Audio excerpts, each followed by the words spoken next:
Hello and welcome. You're watching The Buck Stops here. I'm Barkha Dutt. The big story is at the line of control in the Kashmir Valley today. The area called the Machil sector, right along the line of control, where Pakistan's brutality has seen one soldier being mutilated among three who have been martyred today. This, in fact, is the exact same sector where we've already seen this happening before. Less than a month ago, in fact, 3 weeks ago, you saw another Indian soldier mutilated in exactly the same Machil sector. So, 3 weeks, 2 mutilations, with Pakistan both literally and metaphorically crossing the line. The army has issued a strong statement. The Northern Army Command is vowing retribution that it says will be heavy. What we've seen happening today is actually something that is part of the tension at the line of control and the international border that we have seen since the surgical strikes. This has become the theatre of conflict. And these are the figures that we have officially. The casualties on the Indian side, 18 Jawans. These include both military and paramilitary, 13 army and 5 border security forces martyred since the surgical strikes. Not that India is not hitting back in retaliatory fire. Interestingly, the Indian army has not issued official numbers of Pakistani casualties, but we know from some statements coming from Pakistan itself, as well as statements from the border security force, that these numbers of Pakistan casualties stand at least 29, with army sources arguing that this will be higher. Now, it's quite clear that the 2003 ceasefire that had more or less held through many ups and downs of India and Pakistan is now in shambles. The ceasefire is as good as dead. But is that helping anybody, or are we now seeing a zero-sum game at both the line of control and the international border with no real winners? On the panel today, Nalin Kohli of the BJP is with me here in the studio. Also joining me, General J.J. Singh, former Chief of Army Staff. He's on the program, as is Rajiv Chandrasekhar, Member of Parliament in the Rajya Sabha. We're also joined by G. Parthasarathy, former High Commissioner to Pakistan. There he is. And with me in the studio, Colonel Ajay Shukla, formerly with the Army, now a defense analyst and journalist. I must ask you, Nalin, the inevitable question will become, we knew that there would be a theatre of conflict somewhere after the surgical strikes, and so far it has been at the LOC and the international border, but the cost has been heavy. The cost has been heavy to the Pakistanis, but the cost has also been heavy to Indians. What we've seen today is the second mutilation, the second beheading, as it were, of an Indian soldier in 3 weeks, right? We have also seen civilians, we have seen civilian casualties, we have seen injuries to both civilians and security personnel. So the question will become that, are we now looking at a zero-sum game? I don't know how to calculate that. However, any life lost is a heavy casualty because it's the end of a universe. And there's a whole universe in terms of family, in terms of friends and others. We are, after all, human beings. On the other hand, there is the severe requirement of what you do when you have a neighbor like Pakistan and in the neighborhood that we are living. Conflict has been part of this neighborhood for almost its entirety since we've been two countries. With regard to it, zero-sum game, I don't know whether one could define it, because that would fall into the realm of those who are the experts when it comes to the military or the strategic requirements.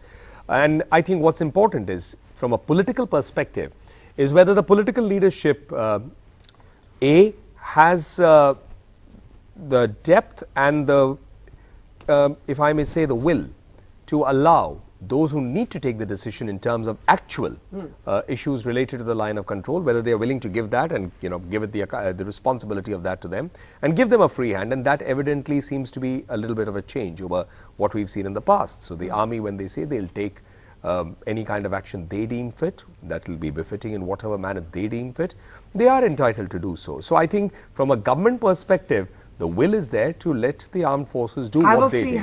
Well, do what they deem is fit, because if they are hampered, then it becomes even worse. Then if you look at it, if I use your terminology in terms of a zero-sum game, then it's a negative, because if you are keeping your hands tied behind you. No, zero-sum game doesn't imply that anybody's hands are tied. Zero-sum game is me asking a question as to whether with the collapse of this ceasefire, it is actually to India's advantage, even with the free hand and the space available to the Indian military to respond as they believe is There's an additional appropriate. factor. There's just an additional factor in one sentence. We need to bear in mind, also coming to the fore is, while diplomatically we've been working on Pakistan in terms of putting across at the global scenario that A, Pakistan is a troubled state, their story and what they've been saying for decades is no longer taken on face value.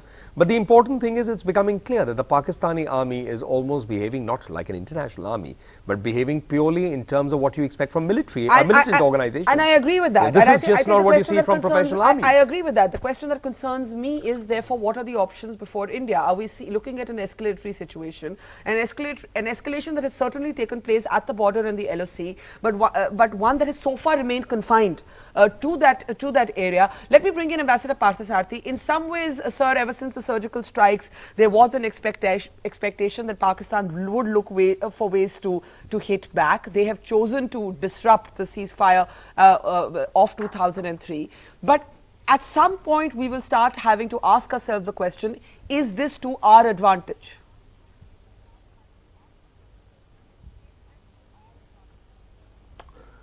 Barkha, I think we tend to disregard history. First, let's be clear.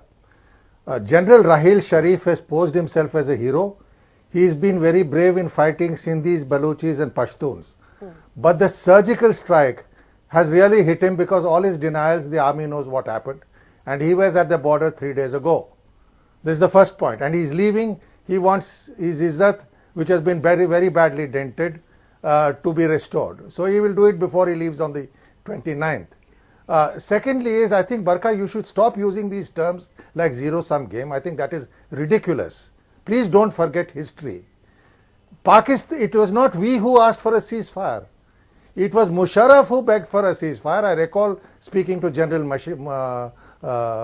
Malik at that time, because we escalated our artillery firing and cross-border firing to an extent, particularly in places like the Neelam Valley, which became unbearable for the Pakistanis.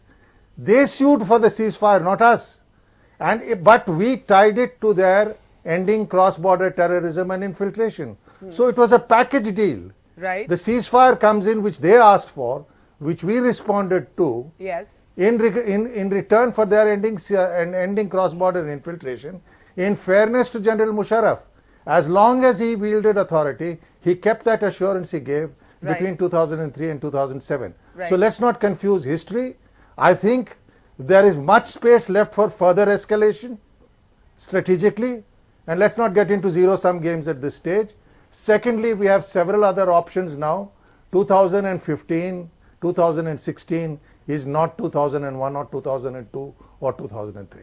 Okay, so that's interesting. What you're actually arguing, and let me take that to General JJ Singh, is that when the ceasefire was in fact brokered, there was a quid pro quo in it for India as well. It wasn't just that India confined itself to letting the guns fall silent at the border and the line of control. But General JJ Singh, while not discounting the options, and options, strategic options and tactical options are always available before the Indian military, I am just asking you to comment on what's happening with the collapse of the ceasefire. As I said, since the surgical strikes, we have over 20 civilians dead. We have 18 Indian security personnel martyred, 13 army soldiers, 5 BSF Jawans. We have 286 ceasefire violations by Pakistan post the surgical strikes, General Singh. And if this is going to get worse, what next? Barkha, firstly, I would like to say the time has come for India to send a message to the world that India cannot be trespassed or transgressed anymore. So we have a very telling effect of what we did in the surgical strikes. Pakistan and their army never could contemplate or imagine. They were taken with their pants down. And I think that is the way we have to treat them if they don't behave. And they had given agreements. I agree very much with Parthasarathi that Pervez Musharraf was getting it very heavily against him and his army. And I have been 40 years ago a company commander in Tangdhar sector, which is overlooking the Neelam Valley, or Jhelum or we call it Kishan Ganga River. Yeah. And I can tell you, there was a road which we made it impossible for Pakistanis to use. They had to construct a road behind the hill, spending hundreds of crores to join their extended front towards the Machil sector. So that is what we made them do. And that's what they wanted to do, that make that road and have a ceasefire. And I can tell you that Pakistanis were on the back foot, and they will continue like this with these small incidents which they keep doing along the line of control. I think they lost the plot. They don't know what is their strategy in Kashmir anymore, the core issue. I think the core issue is poverty of Pakistani people. They should address that rather than forget about Kashmir. But General J.J. Singh, you used a very interesting sentence. You said a strong message should be sent. Rajiv Chandrasekhar, the surgical strikes were meant to be... I just want to bring in Rajiv now. Rajiv, the surgical strikes were meant to be that message. The fact also of going public with them was meant to signal a toughening. If I can put that to Rajiv Chandrasekhar, I just wonder... whether with a LOC and a border that is so inflammable today, it does not suit India's interests to actually have this going out of hand. The containment of this, at least to a kind of confined area, is something that India would want as well. You know, with the focus on the economy, with this entire demonetization debate, no escalation beyond this suits nobody. But are we able to calibrate? So Barka, I think no. Barka, I think I want to say two things. One is, I think when you keep talking about ceasefire and the situation pre the surgical strike, I think you are forgetting that we've been in conflict and at war with Pakistan since 26/11, 8 years ago, and before. So I think to fool ourselves and start believing that all of this started, post-surgical strikes is not to understand history and to start forgetting what happened to us. Number one. Number two, I think the question that you pose in itself is full of contradictions. With great respect to you, Barka, I don't think protecting our national interests and asserting our right to protect our people against terrorism is in any way contradictory to the other objectives that a government has. Agreed. There is an economic objective, there is demonetization and all of that. I'm but just saying escalation the point that Ambassador Parthsati said, so I think in the process of protecting yourself, if the other side decides to escalate it and go and up the ante, you have to do what you have to do to protect the people of India. I mean, that is the obligation of the government of India. To start sitting in a dark room and worrying about whether Pakistan will escalate this and therefore go back to years of not doing anything, I don't think is an option that this government has or will exercise. So, I'm being respectful to you, but I think that question was framed almost like this is a choice that we have to make between economic prosperity. Let me actually clarify. Not at all. I don't believe it's a choice. I believe the Indian state and any government has to do what it has to do to protect our people and our military. That was not my question. I think my question was that escalation. How do you contain the escalatory consequences of an action that any state takes is something that has remained a challenge when you actually craft strategy. Remember, and that is where I'm putting my question. So I understand your question now, and let me just give it a stab and then others can answer this. I think we are at a very early stage of really a new paradigm and defining a new paradigm between Pakistan and India. This is just early stages. We've just had one surgical strike. This is just one effort that we have demonstrated that is a departure from the past. So now to start saying that it will escalate, of course it will escalate. Of course Pakistan, which has done Saurabh Kalia kind of atrocities in 1999, will continue to do that because we've never called them to account. And so therefore, I think this is a process of calling them to account. We've just started it, and we as a nation and a people must be patient, and we must take this to the end conclusion. We must take it to its natural end objective. Ajay, let me bring you in. And again, to clarify, my point is not a guns and butter argument. I'm not saying you can either have development or you can have a strong reaction at the border. I think Rajiv, I have clarified that. My question is simply that any state wants to calibrate its escalation, wants to choose a place and time of its response, which is something the military says again and again. And it's quite clear that there has been a space given to the military to respond at will and as the army thinks appropriate. But what we're seeing today is the second mutilation in 3 weeks. I think there are 2 or 3 important points that I'd like to make first. First of all, the LOC ceasefire is not dead. The LOC ceasefire is very much alive. And we are why do you having say a that? few incidents here and there, but if you go back to the pre-2003 days and if you go back to the pre-2001 days, what is happening now is relatively low-grade violence on the LOC on a tit-for-tat basis in sectors that are vulnerable to this kind of violence. When the LOC ceasefire breaks down, if it breaks down, and I hope it doesn't, we will see a far higher level of violence. You do not actually believe that this is the collapse of the ceasefire or even anything near it. You believe this is still in the realm of skirmishes? This is beyond skirmishes. This is very much in the realm of skirmishes. 1 person dead, 2 people dead, 3 people dead are skirmishes. They are not war. They are not widespread firing on the LOC. They are also very localized skirmishes. Yeah. You have a firing or an incident in one place, the rest of the LOC ceasefire, LOC is by and large calm. So that point is number 1. Number 2, the government has not given the army a free hand to operate. No government in a situation where you could escalate to war gives armies free hands to operate. And if it does give the army that a free assumes the hand, army would want to escalate to war. I mean, there's a presupposition in let me ask, answer. has the government allowed the army the leeway to launch airstrikes across the border? No, it hasn't.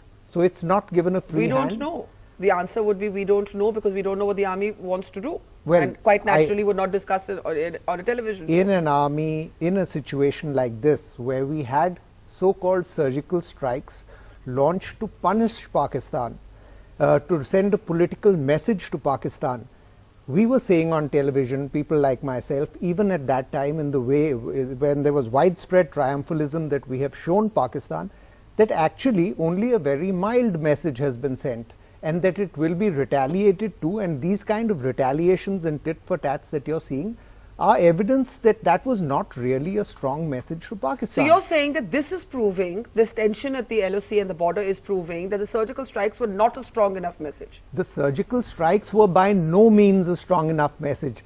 It was not apparently directed at the Pakistan army. It was directed more at a domestic audience to show that we were taking some action. If India is now keen on sending a stronger message, it will be given the leeway to do so. The army, you will see a stronger message sent.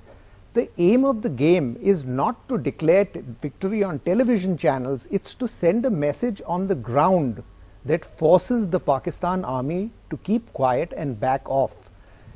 To do that message, you have to create the assets, you have to create the contingencies, you have to do the rehearsals, let me get and you Nalin have to to launch respond. that. Yeah. Has any of that been done? So Nalin, I'll start with you and then I'll open this up for the panel, because in some ways this is where you will hear the criticism. You know, there will be people, as Ajay have said, who will say the strikes were meant to stop this, or not stop it, but at least make the cost higher.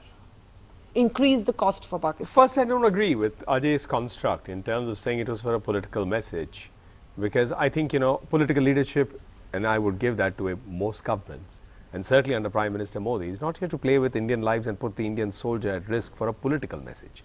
There's enough theatre available for a political message to carry home and get far better dividends without losing or risking Indian lives. So there, I would reject that.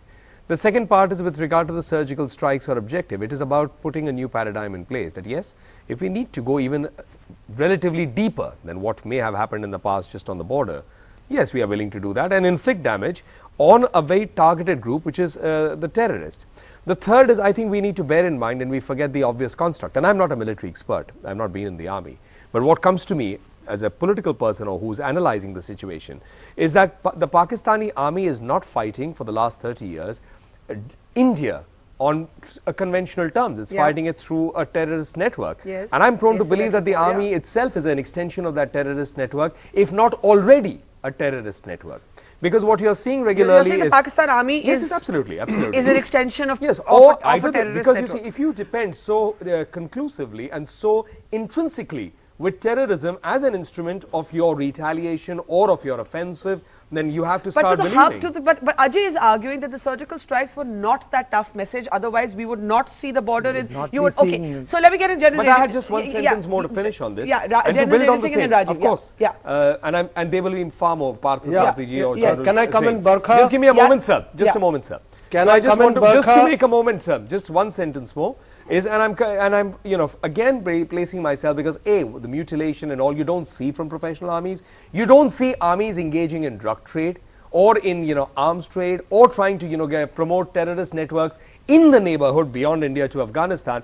That's not what professional armies do. And I'm not actually debating the Pakistan army. I think what I'm debating is what should we as a country and a nation do next. General J.J. Singh, please go ahead. Yeah, Barkha, I have a different take from Ajay Shukla on this. To say that they were not so effective or they were not so heavy as they should have been, I think is a wrong understanding. We have sent shock waves in the world, including to China, including to the Middle East. Everybody sat up and watched what Indian Army did, and we didn't make a noise about it. We did it secretively. Yes, after the event, we did go public, but there is a reason. We can't compare it in the past. I've done an operation like that. I didn't talk about it when I was a battalion commander. But I'm telling you that this is a different environment. We have to expose the Pakistanis again and again for the lies and perfidy that they do. And they have hidden Osama bin Laden and claimed that they didn't know. And there was a So you're actually saying, sir, that while you led a similar action many years ago. Sir, sorry to interrupt you, but you're just to clarify. 1 minute, Barkha. I want to clarify what you just said. No, you but said let me I've done a just say, similar action. You said I'm I've done a just similar saying- action. What did you mean by that? Yes, I don't want to talk about it because it was done and it was finished when I was a battalion commander 40 years ago. I'm not saying anything. I'm saying we have done these things, but one thing I want to mention, Cyril Almeida, I quoted him, he made a statement in 2011-13 March, and he said, if we did not know that Osama bin Laden is there, then we are a failed state. And if we did know, then we are a rogue state. Now, what more can it be said about Pakistan? And their army is trained to tell lies from the top to the bottom. If Parvez Musharraf said lies, the soldiers will also tell lies. That's an army we don't want to be like, and we want to tell them that they better learn how to be a professional army. So sir, that again, as I said, is not, I don't think we're disagreeing on the Pakistan army. Ajay, brief interjection on the larger point of that Nalin and General J.J. Singh has made, and then I need to go to Rajiv and Partha Sarathy. So what's that larger He says he doesn't agree with you, that you're actually, there's a lack of understanding in your assessment, that you're dealing essentially with a state where terror is an instrument of state policy. You can't approach this the conventional way. They needed global exposure. If we're sitting here to debate or to bring about or to discuss the lack of ethical qualities of the Pakistan army, then I'm with them on the debate. The Pakistan army really needs a lot to sort of improve itself about, and nobody's discussing that. What we are discussing here is whether the message that we sent to Pakistan with the surgical strikes was adequate. General J.J. Singh seems to believe it was adequate. Well, then I wonder why the Pakistan army continues to retaliate, continues to operate like terrorists, continues to inflict casualties on the Indian army. There was never going to be a one-fix solution to entrenched, what was the aim of that terrorism in the deep state of Pakistan, right? Barkha, the aim of the terrorist strike was to punish the Pakistan army. Okay, I need to get in Rajiv and Ambassador Partha Sarathy, and I'll come back to you then. Nalin, Rajiv, go ahead, and then Mr. Partha Sarathy.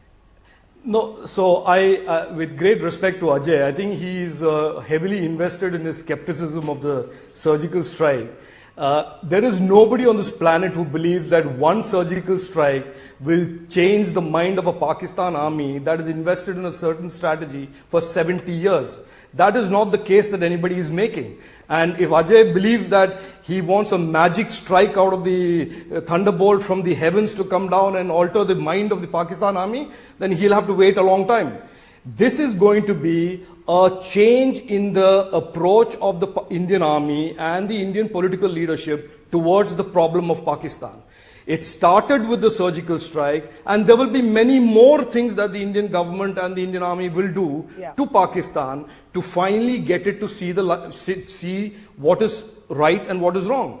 Nobody can change the entrenched behavior of the Pakistan state that started in 1947 with a surgical strike. And to suggest that it was meant to be a wake-up call, as Ajay is saying, is really, I think, with great respect to Ajay, I think you are, Rajiv, too invested in the skepticism about that strike. Rajiv, I think you need to go and read the statements that were made at the time of the surgical strikes. It was intended to punish Pakistan and to serve them a lesson for the Uri strikes, and they have, so that they would not engage in such behavior henceforth.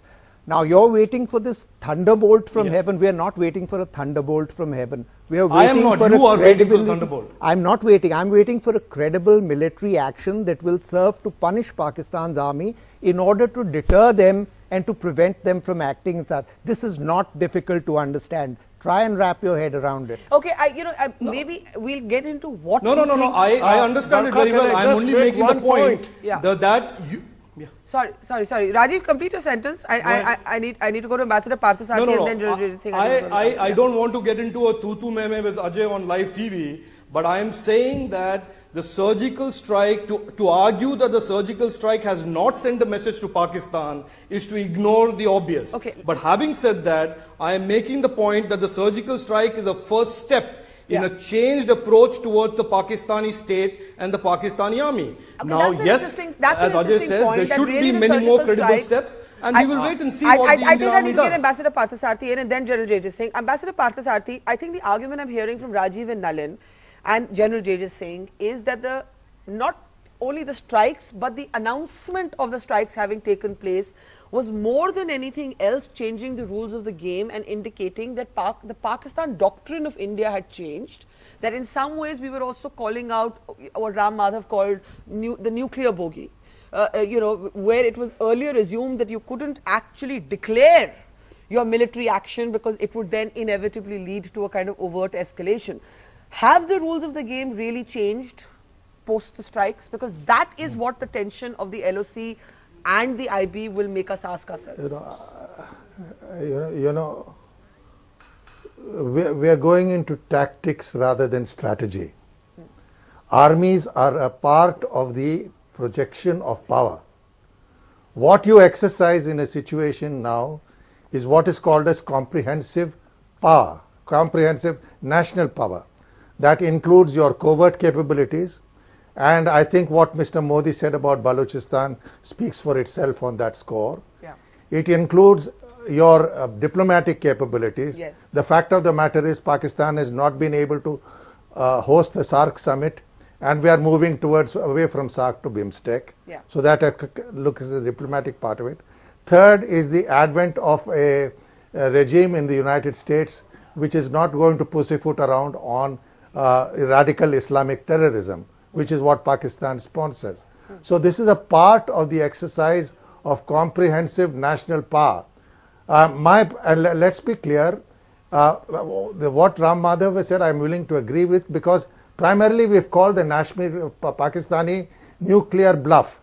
Pakistan pretends its nuclear threshold is lower than it really is.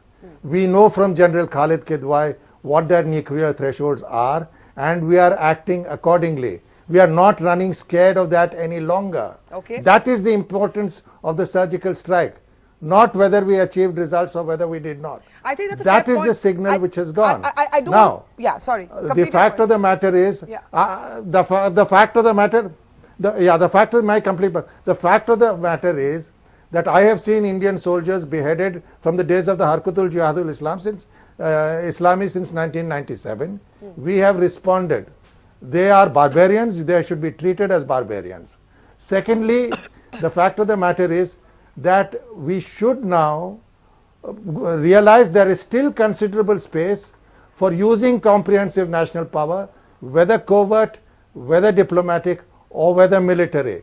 That strategic space exists. It is for the wisdom of the government on how it uses it. Frankly, I think we have a large scope for further escalation. We are far away from what we were in 2001. And the other fact is, I would like to mention, Rahil Sharif, you must remember, had projected himself as a larger than life hero, killing Pashtuns, killing Sindhis and Muhajirs, and killing Balochis. Fighting the Indian army is something else. And he has looked silly after the surgical strike. It is immaterial as to how effective or not it was. He has looked silly. It is during his tenure this is happening. Yeah. So take it in your stride. Let the army do its bit. Hit back when you have to. And don't let's have these illusions that, you know, everything is going to be hunky-dory. Yeah. Keep your diplomatic options open with Pakistan. We are sitting quite well.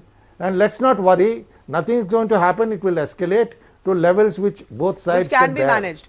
Well, both sides can manage. Both are Very not interesting. suicidal. Barkha, can I And come in let's now? see how it Yes, plays out. yes, General, It can I come in, please? it can be. Please, may I complete Partha now? All I'm trying to say is this: look at national strategy. Don't look at it in limited terms of military strikes and what the military does. Okay. General Saab, go ahead. It's one aspect of right. national. I'll come back to you now, Ambassador. Yeah, no, Partha Sarthi, you had enough. No, we want just not to hear you. Let us also say, No, go ahead. Mr. Partha Sarthi, let us also contribute to the debate. You've taken 5 minutes, you know. Okay, come on, sir. Come on, All make your right. point. I want to mention. You're welcome, General. Yes, I will make The it very quickly. General. Yeah, 1 minute. Please let me finish. Okay. We pontificate without looking at the geostrategic dimension. We don't know the ground and we are making detailed analysis. Who has seen the ground? Geostrategically speaking, the line of control was drawn without realizing this could be a source of irritants later on.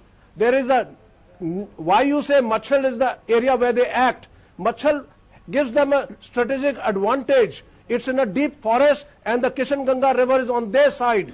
The Neelam river is on their side of the line of control. With impunity they cross into their own territory and they hit us and then they run away. So point is, please understand the geostrategic dimension. That is why they can do it. And Ajay Shukla said that why didn't they stop after what we did if it was so effective? My God, this is a wrong assessment. They have been shaken and they have understood that India will hit them even harder next time. So I want to mention that if even if we hit them very hard, they still will continue these pinpricks from Machil sector or some other sectors which give them a geographic advantage of terrain and the forests. All this must be understood before we start pontificating and making analysis. Okay. Now, I just want to get in Ajay and then Nalin. I think Ambassador Partha Sarthi... General, you pontificate too much for a general. Oh... Well, I should. We also were told, somebody told me that you are a talkative general, you scuttled the Siachen agreement because Pakistan was told that we will not withdraw, and I gave the advice to the government. Imagine if we had withdrawn from there. You did a good what would thing. have happened? So chiefs are supposed, You did a good thing. are supposed to have... You did a good thing. Chiefs You did are a good supposed thing. to have geostrategic understanding. And also I must tell you that I'm not saying anything. The Foreign Service has made many faults and you don't know. If you had not given Haji Pir in 1965 back, all the operations are launched from Haji Pir. It's a strategic bulge they've got. We gave it to them and you were party to it. In 1971, we had 93,000 prisoners and you gave it to them that we will give them a goody-goody treatment and they go back. They told us, I interrogated one prisoner, he told me that you Indians don't know how to kill anybody. What did he mean? He meant this, that you take out the eyes, you cut them, that is what they do. So that is the way we are treating, we should treat Pakistan very firmly. You ask the yet be a civilized country you ask the politicians and a civilized that question. army. Thank you. Ask the politicians that question. Okay. Ask the politicians that question. Let us, in fact, ask the politicians that question. But before that, I wanted Ajay to come in briefly. That there is a larger framework within which the strikes happened, which was the mobilization against Pakistan in the SAARC forum, the Baluchistan, which was a cataclysmic shift. So So it wasn't surgical strikes in isolation. And isn't there a contradiction in your argument? Because on the one hand, when I said it's the collapse of the ceasefire, you said, of course it isn't. These are incidents. If they are incidents, if they are pinpricks, as General J.J. Singh calls them, and almost routine for military people who have served there, then certainly Pakistan has not been able to very effectively counter the surgical strike. So isn't there a contradiction in your argument? I would like to clarify that the diplomatic angle, the strategic angle, the global dimension, the isolation of Pakistan is one thing, and that can continue even without a surgical strike. But when, as a military, you launch a surgical strike on a military objective across the border, there has to be a military aim to that. Otherwise, you would not risk the lives of soldiers in doing so. The military aim in this case was ostensibly to punish Pakistan. That was what the statement said. To increase the cost, to say it's not impose business as usual. Cost on the actions of Pakistan. Yes. But that cost there's an aim of imposing a cost, and that is to deter further action along those lines by the enemy. Yes. Clearly, that has not been achieved. So the level of violence, the level of retaliation, but what would have achieved that? What would have achieved that? A higher degree of violence. By India? By India. So you're arguing for greater aggression, not less aggression? The surgical strikes were launched. They have clearly not worked in deterring the Pakistan army from continuing to impose brutality on Indian troops on the line of control. The logical military next step is to impose a higher level of violence. For example? For example, you suitably choose an objective, maybe a military headquarters on that. I'm giving you a completely random example, a Pakistani military headquarters from where you know terrorist operations are being directed. You launch an air attack on that, or you launch a special forces attack on that, take out that attack so that there is a clear and discernible cost to the Pakistan army's actions. But that scenario would take us to war. It does not necessarily. We have to control the escalation. Okay, I want to get reactions to everything we've heard. A rather irate General J.J. Singh, a sanguine Ambassador Partha Sarthi. I want to get Rajiv and Nalin to come in. Nalin, go ahead. Well, I think I respect both of them. So therefore, I'll put it like this. If you look at it from an army perspective and not individualizing it only to say General J.J. Singh or to a diplomatic perspective, obviously, anyone in their area of competence will look at it from their area of competence and feel strongly about it. That's but natural. You'll ask a surgeon, he'll probably say surgery is the best way. You'll ask a general physician, he's going to say surgery should be the last option. That's natural. Yeah. But you know, I think what the beautiful part about the Indian response always has been, with mistakes, without mistakes, when cohesively required, when you require everyone to be cohesive, that's diplomatic, that's military, strategic, whatever, even the general public or the political will, it does come together. And I think that's the strength of India. So I would celebrate, even if we saw that little bit of, you know, exchange between General J.J. Singh and Ambassador Partha Sarthi. Because no one would ever stand up and say that General J.J. Singh or Ambassador Partha Sarthi haven't given their best when they needed to give their best in the national honor. With regard to the issue of Pakistan, I think at the end of the day, we need to recognize Pakistan is a state heading to its own vortex. It's collapsing. And every institution there is no longer an institution of credibility. I've spoken about the army. General J.J. Singh pointed out about 93,000 soldiers. So, you know, we are going to constantly face this. Even a depleted terrorist force like the ISIS now is going to keep doing what it has to. I think, just to finish my comment, Barka, is that at our end, we will have to be nimble-footed and we will have to be away from the old restraint. Whether it is, like this government has said, let's look at the Indus water. Nobody on the panel has actually argued for restraint. Well, I mean, let me just put it like this. That restraint, none of us are arguing for restraint. That restraint may be military, that may be localized, that could be diplomatic, that could also be looking at everything on the table, like the Indus Water Treaty.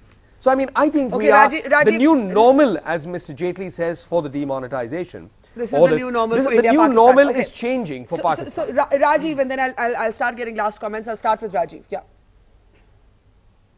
No, so I think I heard Ajay say that actually he would have been convinced if this was a bigger surgical strike, and I think he's free to his opinion. There's no problem with that. But I think what will really make Pakistan wake up to the new reality of the new real Indian position is a national resolve and a medium to long-term strategy from India that is very different from what was the strategy in the past.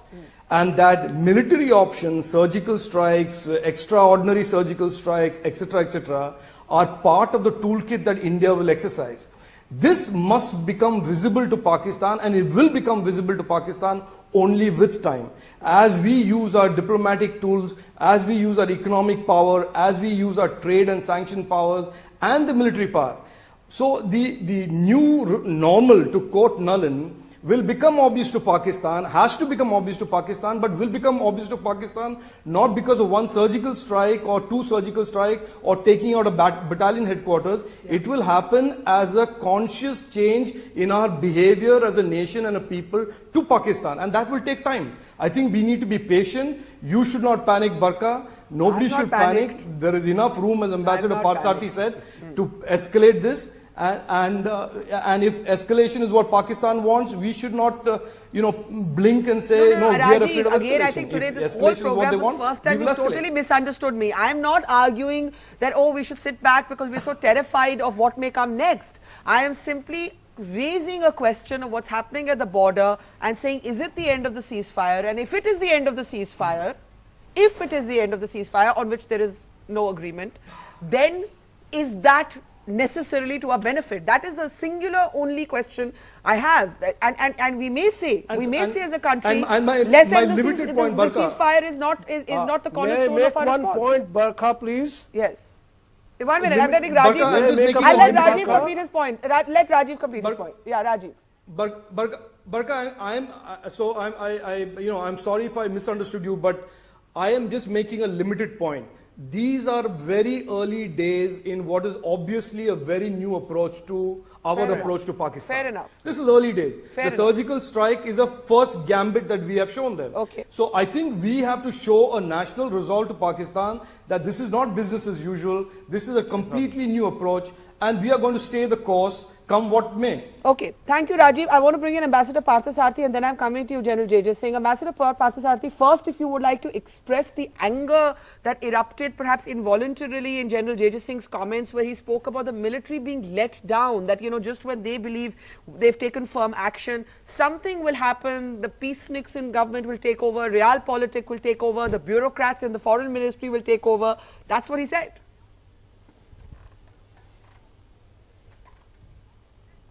General J.J. Singh should know that I have spent time in the army, that I fought in the 1965 conflict. So I don't need lectures about how the army fights. Okay. The second point is that what I said was military power is a part of comprehensive national power. Wars are won by a combination of military power, covert activity, and diplomacy, not one of these. And therefore, I have no argument with him that the army has done a damn good job. I'm proud of it. It's an institution I served in for 5 years, and I still stand by it. I did more for it in the Naresh Chandra committee than he would have ever done. And the second point is that we need to follow through on this. And for God's sake, I hope our parliamentarians send a clear signal tomorrow that the government should act with the use of comprehensive national power in dealing with a rogue neighbor. Okay. General J.J. Singh, go ahead. I can come in now? Yes, sir. My dear friend Partha, please listen to me now. We've had us giving our views on all geostrategic matters and politico-strategic matters as far as national policy making has been concerned. We have conveyed our views, and let me also tell you, there is not a quantifiable aspect which is called moral ascendancy, and that also must go to Ajay Shukla, that we have gained moral ascendancy along the LFC after this action. Not only after this action, we haven't unfolded all our cards till now. There will I be absolutely also agree. many things to happen. General, I agree with you. Let me just finish. Let me just finish, Partha. You said your piece. Now, I'm also saying that a lot of people forecast a strong and stable Pakistan is good for us. And the one who said that despite the best wishes of USA, India and China, Pakistan as a nation might still implode. I wrote 4 years ago, if Balochistan goes tomorrow and something else happens, I think I could see the writing on the wall. And please read my book if you haven't read it. And I will also tell you that military people, particularly with our neighboring countries, we have more detailed knowledge of the implications of political decisions and the diplomatic decisions. We should be taken into confidence, and we will give the nation our best views and best advice.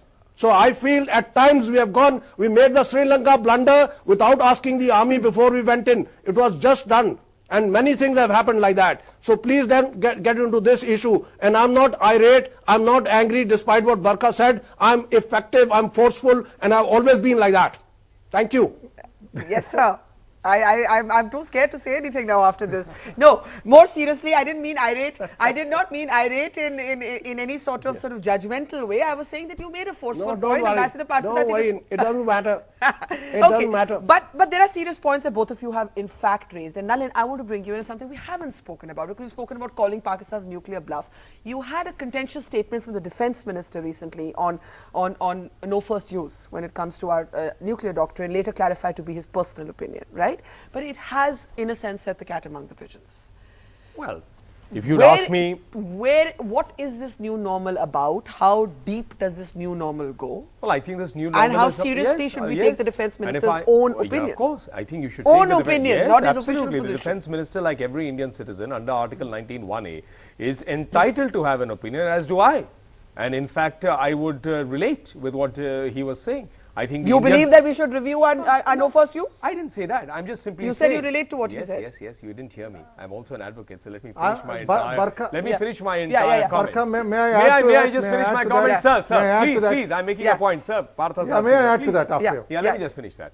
So I think the point I said, and I can relate to it in terms of what the emotions of the country are. I think the emotions of the country is one of disgust with Pakistan. We've tried everything. And I think everyone has reached this point to a large extent that, I think if we need to redefine what we do with Pakistan, so be it. I mean, because the 1,000 pricks is now costing Indian lives repeatedly. Does that include a review of the no first you? What do you mean you relate to it? No, that's for the government. Well, I'll tell you, as I said, I relate to where that emotion comes from. Okay, I need to come to Ajay, who's been waiting for Pakistan. He wanted to add just to this point. And I know you have a column on it, Ajay, good coming to you. Yes, because I'm going to continue with this only. That I relate to where he's coming, and if he puts his personal view out there, is there. Now, whether the government would review or not review, and when he says it's personal, that's the choice of the government. I'm on the clock. Ambassador Patil.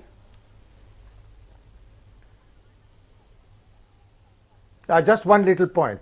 When we drafted our nuclear doctrine, the fact of the matter is Pakistan had not acquired tactical nuclear weapons. The plutonium for tactical nuclear weapons was supplied by China, and their reactors, they've made tactical nuclear weapons and are threatening to use it. So there is, what the defense minister said, introduces a measure of ambiguity, which will make the Pakistanis less cocksure about what they're doing. And it does not alter anything else, because I don't believe the Pakistani military is suicidal and going to run into nuclear weapons. Okay, Ajay, you actually argue that there's a thin line between ambiguity and confusion. Please. So defense minister was right. Defense minister was right. Okay.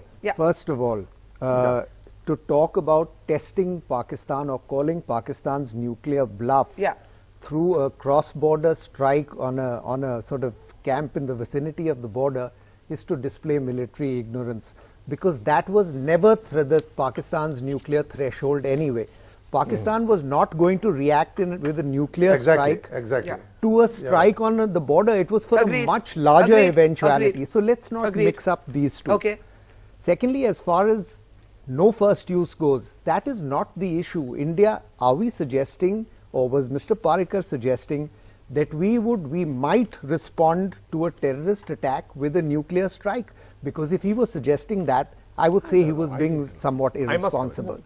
The more important point is, before we start getting into the realm of nuclear theology and exchanging nuclear threats, we need to have created the conventional capabilities to react and to manage situations like we have. Just let me finish this.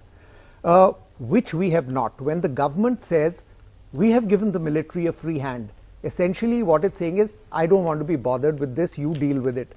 But the fact is, the government has not ensured that the military has created the conventional toolkit for managing situations like this, that it has rehearsed and created contingencies so that the whole realm of nuclear threshold does not even come into the game. I have 30 seconds left. 15 seconds to you and last word to the general. Well, two comments. Yes. I think, first of all, to say that the government is saying, you know, we don't want to deal with it, we're handing it to the army, that's irresponsible. Because I don't think this is a government that is not actually, I'm entitled to my view, sir. I'm entitled to my view. So I think that I consider that irresponsible, because this is not a government that's going to say, oh, we've left it to the army, now it's your problem. Not at all. This is not something. And second is, with regard to Pakistan, I'm coming back to it, I think the new normal with Pakistan is going to be very different to what we've seen over the last 70 years. Okay, General J.J. Singh, 15 seconds closing, sir. Yeah, I'm just saying that I would advise my countrymen and our policymakers to realize they are dealing with a nation which has made the policy based on deniability and lies. They'll do something. They did send Razakars, and they said our soldiers are not involved. Led by officers and JCs of regular army. They sent them in black dress, SSG people, para commandos, who got them butchered, and they left them behind because they said they are not our soldiers. So I'm saying even Jasrat, the mouthpiece of the Pakistani Jamaat-e-Islami, has said that jihad cannot be fought on the foundation of lies. तो उनको ही सुनिए, हमारे मत सुनिए, उनकी सुनिए और सही काम करिए और be a good neighbor, otherwise your future is doomed. We will have to leave it there. General J.J. Singh, Ambassador Partha Sarthi, and I hope you two meet for a drink and a conversation sometime later this week. That would be my friendly, unsolicited counsel. Oh, no, we've had a drink several times together. All right. Thank you, Nalin, Ajay, and Rajiv Chandrasekhar. Leaving it there on the buck stops here.